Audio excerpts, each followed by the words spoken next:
The man is back. OV has returned. Today we will talk football. We will talk basketball. We haven't talked about the new defensive coordinator hire. We haven't talked about some of the transfers, some of the commits. We'll get to that. We'll talk about the Pitt game that is upcoming and maybe other things as well. It's all on Locked On Syracuse, and it starts right now. Are Locked On Syracuse, your daily podcast on the Syracuse Orange, part of the Locked On Podcast Network. Your team every day.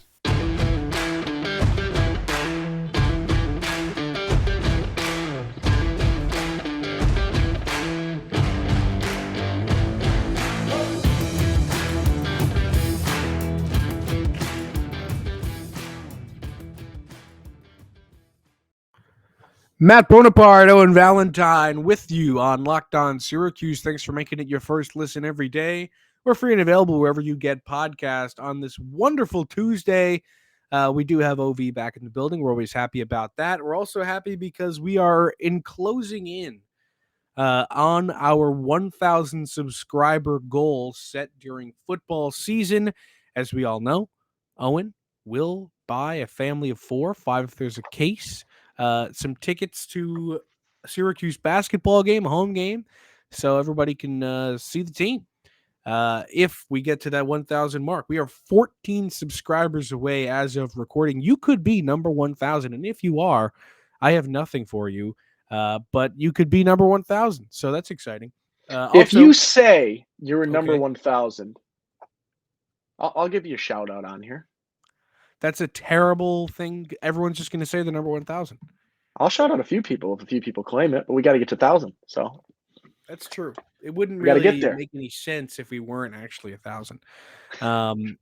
So anyway, shout out to the people for listening, for watching. We appreciate you. If you haven't hit that subscriber button, please do so. It's free. Also, please email us at losyracuse44@gmail.com. We want some thoughts. We want some questions about basketball, about football. There will be a mailbag episode this week, likely. So please give us your questions there. If you don't want to do it there, you can tweet at us at LO_Syracuse. We'll definitely see it. And we'll probably put out a tweet asking for your questions. So if you want to just reply to that, you can. So email again, losyracuse44@gmail.com, Twitter at LO_Syracuse. But that takes care of housekeeping before we get into the big kahuna that is Rocky Long on his way to Syracuse as the new defensive coordinator.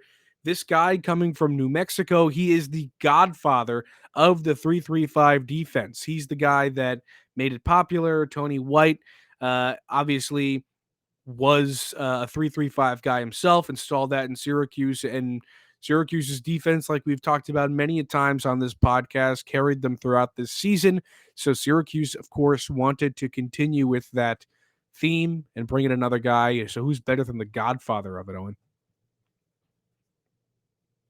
I like it. I think it's a good hire, and I think it's something that fans can get behind. And I think we've grown to like the 3-3-5 because it has spurred success, right? Taking Syracuse from, I believe, outside the top 100 and change in terms of defensive rating to put them right on the fringe of the top 25. So I think we've seen the success early on with it. And yes, you got some big names and some big DBs in the mix that I'm sure contributed a good amount.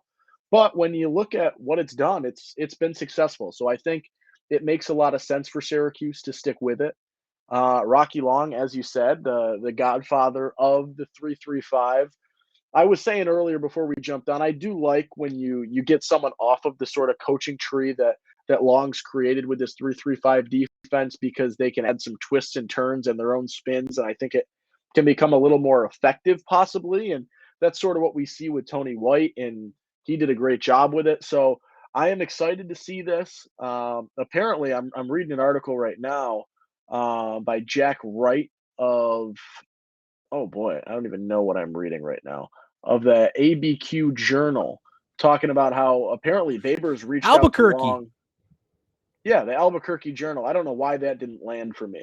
But apparently Babers reached out in 2019 really? to Long, and not necessarily sure in what capacity, that Was it the defensive coordinator job? What was it? But that is how Zach Arnett came into the picture, and now here we go with Rocky Long. So second time that conversation has probably happened. This time it ends up with Long coming to Syracuse and hopefully continuing the recent defensive success that you've seen. Sure. And that defense, some people criticize it, others love it. Syracuse obviously loves it, and they want to keep it going. Let's talk about some of the transfers that we might have missed a little bit. We recorded our episode on Friday just before the Jihad Carter news took to Twitter. So that's a miss on our parts, but we did talk about Deuce. I'm just going to remind everybody of every transfer that Syracuse has lost or picked up during the last couple of weeks. Jihad, Deuce Chestnut, Chad Schuster, Jeremiah Wilson jumped in the portal and jumped back to Syracuse. Steve Linton, Tyler Magnuson, Dom Foster, Josh Huff, Courtney Jackson, Anthony Quealy are all names of guys who are transferring out of Syracuse's program. Joe Moore, Jaden Bellamy, Jaden Gould, a couple Jadens, and Braylon Ingram are the guys who Syracuse has received from the transfer portal. So they have lost a lot more than they've received thus far. There's still time, of course. But a lot of people jumping ship. I think the case with Jeremiah Wilson was likely he didn't know the Deuce was leaving, and we talked about that on the pod. And he jumped right back and said, all right, I could be the number one. Heck yeah. So that's probably what it was there. But a lot of defense leaving. I mean, I saw a lot of people on Twitter saying, who's going to play in this bowl game? Obviously, I didn't even say Sean Tucker not going to the transfer portal, but he's gone to the draft. So that's another guy that is not going to play in that bowl game. There are just so many names that Syracuse is losing when you talk about the offense and the defense. A huge game for LaQuint Allen, a huge game for both Isaiah Johnson and Jeremiah Wilson, as well as Rob Hanna and Jason Simmons, because of that safety gap that Jihad Carter is going to leave. We haven't heard anything. Michael can play. Yes. Yeah. We want to see Michael play. The ones that I think I was skeptical about, and I think everybody was reading into the tea leaves a little bit too much, maybe, was Caleb Okechukwu as well as Marlo Wax. We didn't know whether or not they would decide to transfer or not. Maybe they're waiting to play in the bowl game, or they're not going to transfer at all, which would be the best case scenario because those are two really talented guys. But right now, I wouldn't say it's terrible, but it definitely isn't what you want. No, they've done a good. I think when I looked at the circumstance and both coordinators leaving and needing to make quick hires at this point and being able to make quick hires, but you would expect the ball to roll a little bit, the dice to roll a little bit there with some names leaving. Unfortunately, in terms of the Syracuse defense, because I don't think the offense really lost any heavy hitters. Maybe you want one of those receivers back, but it was not like the offense is losing unrecoverable guys. The defense lost, the names we were excited about. We, as you said, we recorded Friday's episode right before the Jihad news came out, and we were talking about how he was maybe the most important player coming back to this defense. And that, I think, says what it is in terms of the importance of guys that Syracuse lost defensively to the transfer portal. I don't hate the guys they're bringing in. I don't want it to sound like I'm bashing them by any means, because I think they've brought in decent transfers, given what Syracuse typically brings in terms of transfers for football. I think they did a decent job, but unfortunately, you're losing guys on your defense, and Linton's out, and Deuce is out, and Jihad is out, and those are all guys that you expect to be major contributors to this defense and big time players. All three probably could be starting or should be starting next season in terms of what you're anticipating. And to lose that is you're going to need a little bit more to bring me fully back on. But I will say I think they've done a decent job in terms of recruiting in the transfer portal thus far. Yeah, definitely. Couple of really strong DBs in those Jadens. You bring in the Alabama defensive tackle, who's a former 4-star, Braylon Ingram. Joe Moore's coming in to help on the offensive line. Yeah, I think they've done a decent job thus far, considering what they've lost, and also considering the depth they have at some of those positions. I don't think it's, the end of the world or anything. Let's take a quick break, and then we will continue. This break brought to you by LinkedIn. These days, every new potential hire can feel like a high-stakes wager for your small business. You want to be 100% certain that you have access to the best qualified candidates available. That's why you have to check out LinkedIn Jobs. LinkedIn Jobs helps find the right people for your team faster and for free. It's easy to create a free job post on LinkedIn. Just do that, then add your job and the purple hashtag hiring frame to your LinkedIn profile to spread the word that you're hiring. Simple tools like screening questions make it easy to focus on candidates with just the right skills and experience so you can quickly prioritize who you'd like to interview and hire. It's why small businesses rate LinkedIn Jobs number one in delivering quality hires versus leading competitors. LinkedIn Jobs helps find you the qualified candidates you want to talk to faster. Post your job for free at linkedin.com/lockedoncollege. That's linkedin.com/lockedoncollege to post your job for free. Terms and conditions apply. Whew. Okay. So we talked transfers. We talked Rocky Long. I mentioned Sean Tucker leaving. I don't think this is a surprise that Sean's not playing in the bowl game or that he's leaving. I mean, like I said earlier on another podcast, I think this is the smart move. And like Max Chadwick, who's famous for his chat with Chadwick and being a PFF expert, told us Sean Tucker needs to make his money fast because NFL running backs are, kind of more of a dime a dozen today than they ever have been. And you've got to make your money quickly in the NFL as a running back. So he's got to go now. It's now or never. There it is, chat with Chadwick. But Sean leaving is not a huge surprise. Him playing in the bowl game is probably more of a surprise, but still not a huge one. I'm happy for him. I mean, I'm really happy. He's one of the best running backs Syracuse has probably ever had, which is an insane thing to say, but it's true. He's been, even though his not senior year, but even though his final year was not spectacular, the guy still set records and he was still fantastic and he still had 2,000-yard rushing seasons. And obviously Syracuse has had a multitude of great running backs, but that's the single season rushing leader in Syracuse history. So you got to give him credit for that at least. But I'm happy for Sean. 100%. I think it's selfish to be angry if for a guy leaving to make money ever. Even if you disagree with the decision, I don't think you can ever fault a guy getting paid, especially as we talk with Max all the time about with a position with a lifespan as short as an NFL running back. So to go and get paid what you can get paid is a decision that I don't think anyone is surprised about. It makes sense. I don't think I'm personally surprised he's not playing in the bowl. It's just I don't think there's enough to gain to risk, an injury in a game like that. In his eyes, I believe PFF has him ranked 6th on their running back list, which would put him probably 3rd round ish, late 3rd round, maybe early 4th. Which I guess makes sense. We can look into that a lot more in a later episode. But good for him, as you said, obviously, a guy that I think it says something to the football that he played at Syracuse, that him averaging 88 yards a game on the ground this season was a major disappointment. And I think that says everything that you need to know about the expectations he was able to set because of how good he was.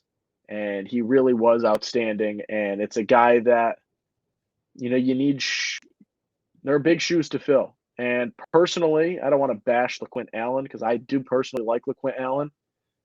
But I would have hoped that as Sean Tucker is, restoring the legacy, not restoring, rekindling the legacy of the Syracuse running back, I would have wished that Syracuse brought in maybe a higher tier running back recruit during his quick time here.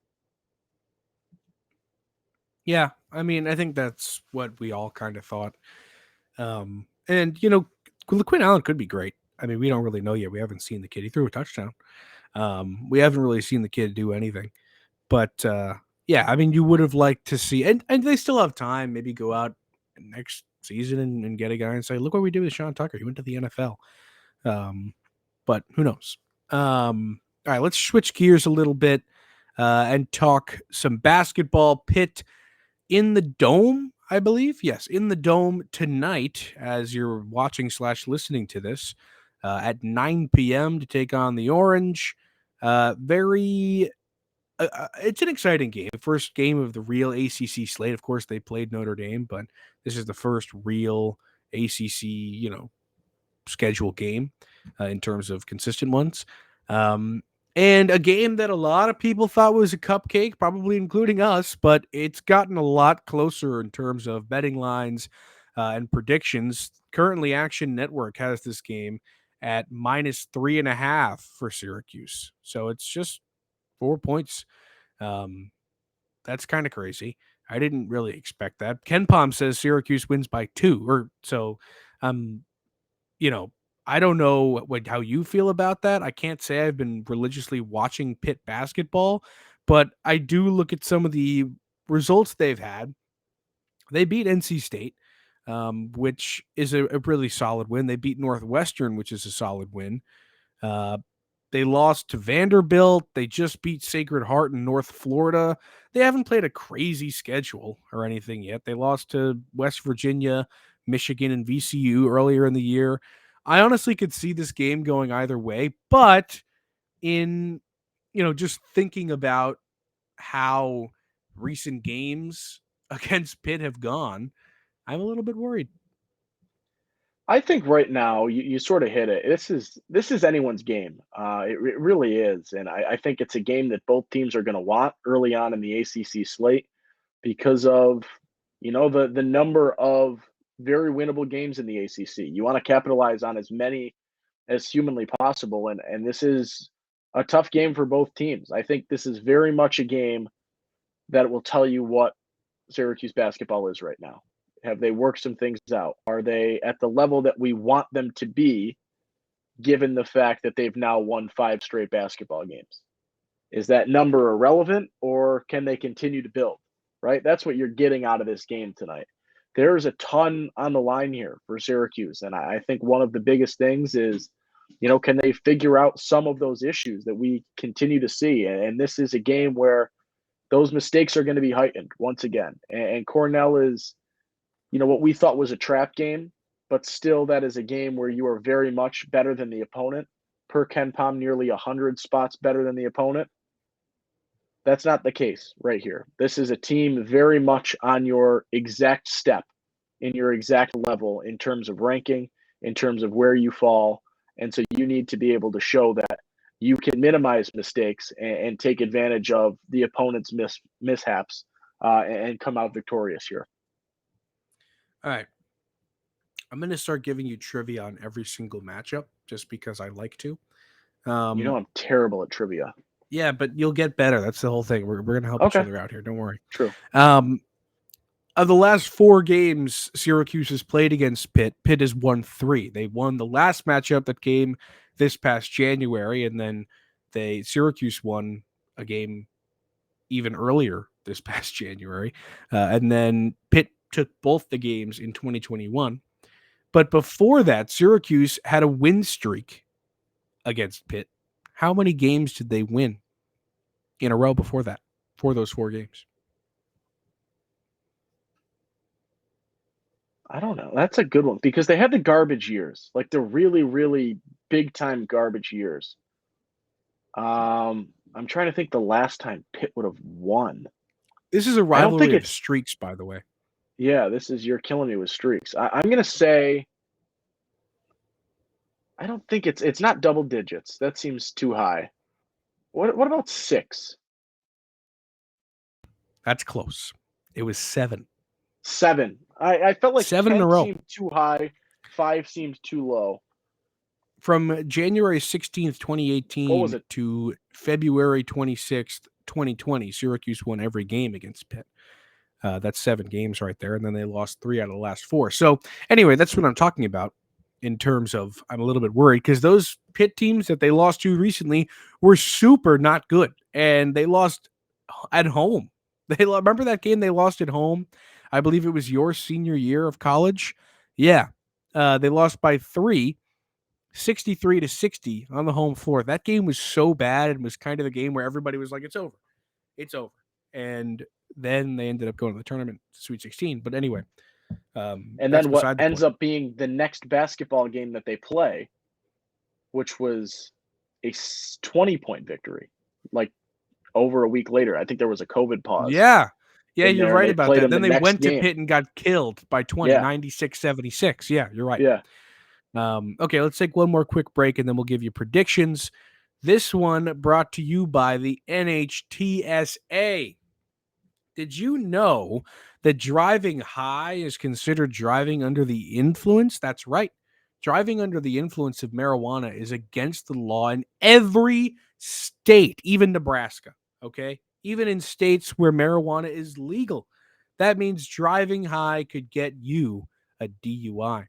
And if you think law enforcement officers can't tell when you're driving high, you're wrong. Your friends can tell, your coworkers can tell, even your parents can tell. Everyone can tell, yo. So, what makes you think that law enforcement officers don't know when you're driving high? Driving under the influence of marijuana can show your response time and change how you perceive time and speed. So, if you think you're fine to drive while you're in the matrix, you're not. Because the bottom line is if you feel different, you drive different. And driving high is driving under the influence. So remember, drive high, you get a DUI paid for by the NHTCA or TSA. I almost got through that one cleanly. I ad-libbed that part about the Matrix too. I'm getting good at these. What about the Nebraska part? Is that written? That was an ad-lib too. Yeah, I threw that in there. You're good, man. Really good. Hey, I take this seriously. It's my craft. As you should. I like that you add your own spice, just a dash. I'm trying to get people serious about this. Okay, let's talk predictions for Pitt.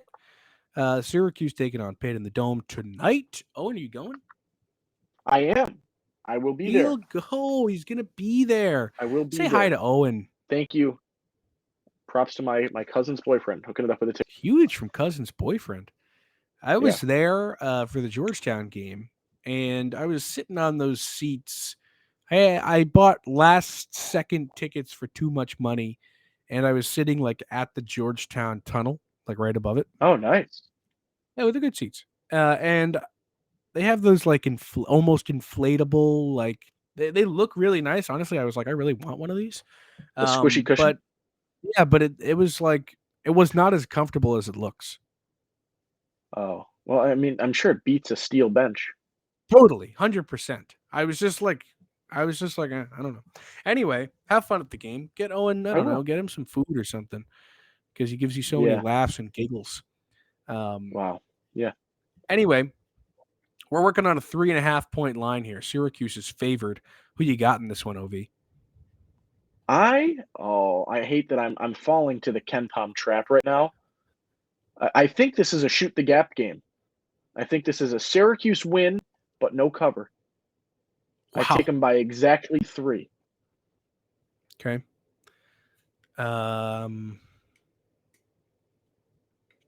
You know, I want to say that they're going to win by more than 4 points or 3 points, but I'm worried that they're not going to win at all.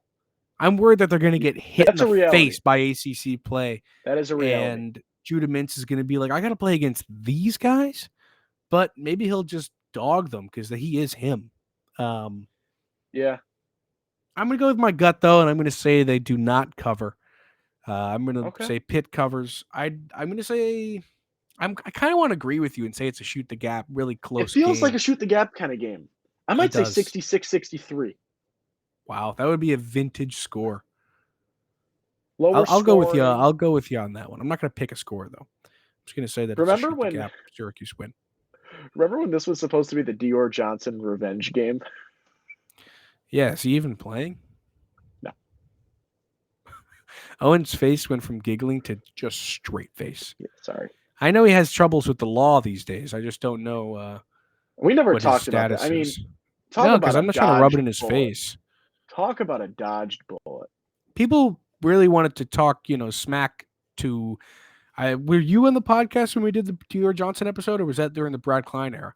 That was the Brad Klein era. People were talking smack to us when we did a podcast about him going to Pitt. And I said on the podcast, I don't even know if he'll ever play a game for Pitt. And look at that. Remember when we committed him? He was top 10. And then I when remember he it committed all. to Pitt, he was 100. Yeah. Anyway, Dior, I actually do wish him the best in the future, and I hope he curbs his ways. Anyway, that's all we got. We both take Syracuse in a close game, but Pitt to cover. Can I throw something out here? Go ahead, man. If Syracuse loses this game, it is because the first 10 minutes finally caught up to them. Yeah, totally. That's what I said The in the pod slow yesterday. start is inexcusable, and it is going to hit them. And if Syracuse loses this basketball game, I do not think it's because this game was back and forth the entire time. I think it is because Syracuse started slow. Pitt did what every team has done, even in this 5-game win streak for Syracuse. If Pitt does that, I think it might be too good a team. And this is not an incredible basketball team by any means, but this could be too good a team for you to dig yourself out of that hole. And that will be why Syracuse loses this basketball game if they lose. I still say 66-63 win. But if they lose, that is why. I'm with you there. All right. Thank you for making Locked On Syracuse your first listen today.